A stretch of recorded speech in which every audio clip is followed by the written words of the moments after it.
তোমরা ভাবছো বন্ধুরা মাছ মাংসতে বেশি প্রোটিন থাকে। আমি আজকে যে রেসিপিটা বানাবো 5 গুণ প্রোটিন পাবে বন্ধুরা। যারা মাছ মাংস খায় না বন্ধুরা তাদের জন্য এটা বরদানের মতো, আর যারা খায় তাদেরও এটা বরদানের মতো। এই স্বাদ একবার খেলে ভুলবে না কোনো দিন। চলো শুরু করি। প্রথমে গ্যাসটা ধরিয়ে নেব, পর কড়াইটা বসিয়ে নেব। সবজিগুলো প্রথমে আমি সেদ্ধ করে নিয়েছি। এর মধ্যে কি কি সবজি আছে আমি বলছি। আলু আছে, মূলো আছে, বেগুন আছে, শিম আছে, গাজর আছে, কপির ডাঁটা আছে, মূলোর ডাঁটা আছে, আর সব জিনিস দিয়ে এটাকে প্রেসার কুকারে সেদ্ধ করে নিয়েছি। তো বুঝতে পারছো বন্ধুরা ওইখানে কতগুলো প্রোটিনের সবজি আছে। তো একটা রেসিপি রান্না করলে ওখানে ভরপুর প্রোটিন ভরা পাবে।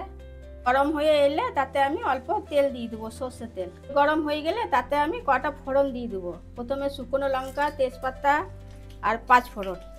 ফোড়নটা খানি লাল হয়ে গেলে তাতে আমরা সর্ষে বেটে রেখেছিলাম, কাঁচা লঙ্কা, আদা, সর্ষে, সেটাকে দিয়ে দেবো।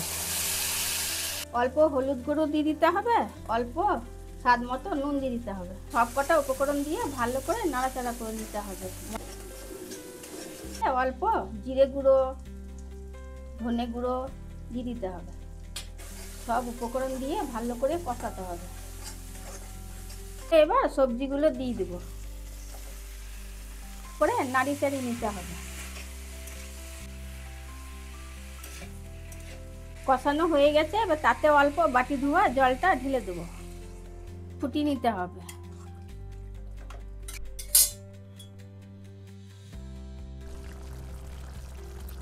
কটা কাঁচা লঙ্কা চিড়ে দিয়ে দিতে হবে। তাদের জন্য অল্প চিনি দিয়ে দিতে হবে। তারপর অল্প গরম মশলা ছড়িয়ে ভালো করে নাড়াচাড়া করে নিতে হবে। ব্যাস তৈরি হয়ে গেল আমাদের প্রোটিনে ভরা চচ্চড়ি। গরম ভাতের সাথে পরিবেশন করুন। কত সুন্দর হয়েছে, কত লোভনীয় হয়েছে। আর কোনো ভাতে সবজি লাগবে না বন্ধুরা, এভাবে চচ্চড়ি রান্না করবে বাড়িতে, খুব ভাল লাগে খেতে।